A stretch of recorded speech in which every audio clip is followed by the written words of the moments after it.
It's very hard for me to pinpoint when exactly my addiction started or even what started it. I would imagine I started doing drugs at around the age of 12, really. It just always seemed to be part of my life. It wasn't something I even thought about, which has been an ongoing problem, by the way. I've always missed that middle part where you maybe reflect and think, well, should I do some drugs? As soon as that thought hits me, I'm already driving to go buy drugs.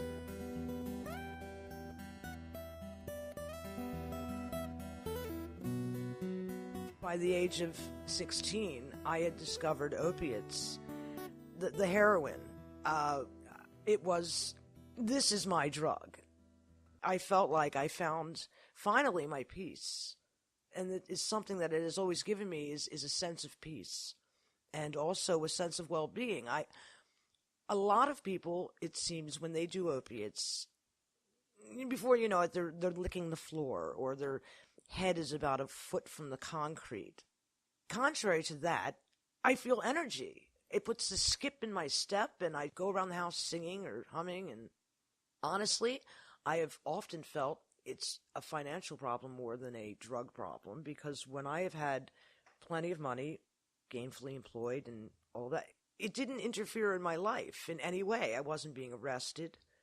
I wasn't crawling around half sick trying to get my drug. But when it gets to that point, which it seems to for virtually everybody, that is the hell. It feels like you're missing a couple layers of skin and you're jumping into rubbing alcohol. It's hell.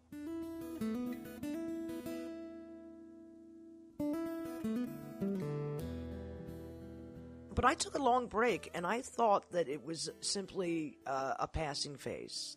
I had gone to college. I got a degree in philosophy. I thought philosophy was all Sartre and Camus and all that really great stuff. No, it's this really boring analytical crap. Hegel, Heidegger, oh my God. That's torture. They should use that at Guantanamo. But I'm not sure what started me again at all. A lot of my drug use has been because it's just been right there in my face. Most of my life. Every time I'd gone to New York City when I was younger, part of my visit there included good New York dope. So, when I moved there, it's like, wow, I live in the land of good New York dope. And it started out very slowly. I had a boyfriend who was not a drug addict, and we started using together. I became a raging junkie, and he stopped the first time he got a habit. He's like, no, this is awful, it sucks. And I just kept going with it. I spent pretty much all of my time in New York City being a heroin addict. In my 30s, I went to a methadone program. I was very, very, very stubborn. I did heroin every day of my life for at least a year, knowing I'm not even going to get high because methadone has a blocker in it. Again, I was very stubborn, and I still am. I am on a methadone program now.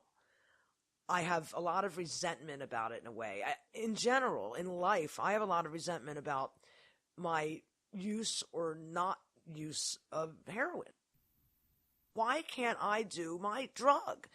My friend, for example, he gets drunk virtually every day, and it's fine. It's socially acceptable, really.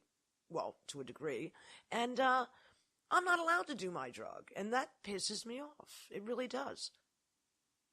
If I were to win the lottery, all bets are off. I'm buying land in Afghanistan. I'm going to marry Hamid Karzai, and I'm just going to have acres and acres of poppies. Drug lord, whatever, I'm really looking forward to it, in fact. I mean, this is the sort of thing that comforts me. But being a drug addict, weird things tend to comfort me. Like, oh, I can always just kill myself. That's a comforting thought to me. There's always that option. If I'm sick of this, I can always just, do my last shot and be comfortable. And what motivated me to go into a methadone program at all, or even to consider quitting, is I did lose that well-paying job, which, by the way, was answering phones at a whorehouse. But I became homeless. theoretically, the methadone program, it's there to help a person get off of opiates. Great, wonderful. You can't get addicted to methadone in 2 weeks. They would taper you off, and then hopefully you have follow-up care. Methadone maintenance, to me, it is solidly absurd. I have traded basically an illegal drug and illegal activities for a legal thing called methadone maintenance program.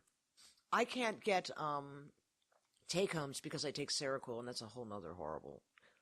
And there's, by the way, a lot of mental illness mixed in with all of this. I am disabled, officially, with major depression. I've been hospitalized, and also with post-traumatic stress disorder, like serious, my childhood was outrageous, including kidnapping, gang rape, just horrible things. The benefits, again, are I'm not getting arrested 2 and 3 times a year. So now I'm on as low a dose as I possibly can be, and my life has been, it's stable. I've realized, wow, I actually feel, both physically and mentally, I feel engaged in the world around me, and it's pleasant. And then I realized, and this is a strange way to realize this, somebody just rubbed my back in an affectionate gesture. And I realized I had zero affection or anything like that by choice. And it was, again, revelatory. It's like, well, this is what I'm missing in my life. Human contact. And the less methadone I was on, the more engaged I became. And I got to a point where I was down to 10 milligrams of methadone. And that was great. My tits came back. I started fucking again, which I enjoy a lot. But, and you can't have both. It's the human contact and caring about people and sex and boobs and all that. Or it's heroin addiction. You can't have both. Heroin ends up being a kind of a boyfriend. When I rejoined the living, I noticed all these benefits that I had not foreseen, and it's good in a way. I really miss heroin. I do. And I feel jealousy when I see somebody licking the sidewalk out front. I feel jealous, actually, It's like, I want what she had, I think this is definitely part of my non-use rather than using, that my writing has exploded with regard to how much, but the quality as well is really good. And then I started making collages, and I just started with one, and now I think I have about 120, and I do them all by hand, and that's been really great, the artwork, I believe that from the day, the year, whatever age you are, when you begin taking drugs, that's pretty much when you stop maturing, emotionally at least. And so in a lot of ways, I'm this, annoying intellectual artist type. But also, I am a 12-year-old, and if you start doing drugs at a very young age, like I did, I mean, you're kind of fucked in a lot of ways, being this 12-year-old and negotiating the world supposedly as a 53-year-old, I'm trying. I might cry. Yeah. I don't know why that makes me cry, but because I'm the 12-year-old for a second here, I'm Jenny Beetz, and this is my story. Thank you for listening to my story.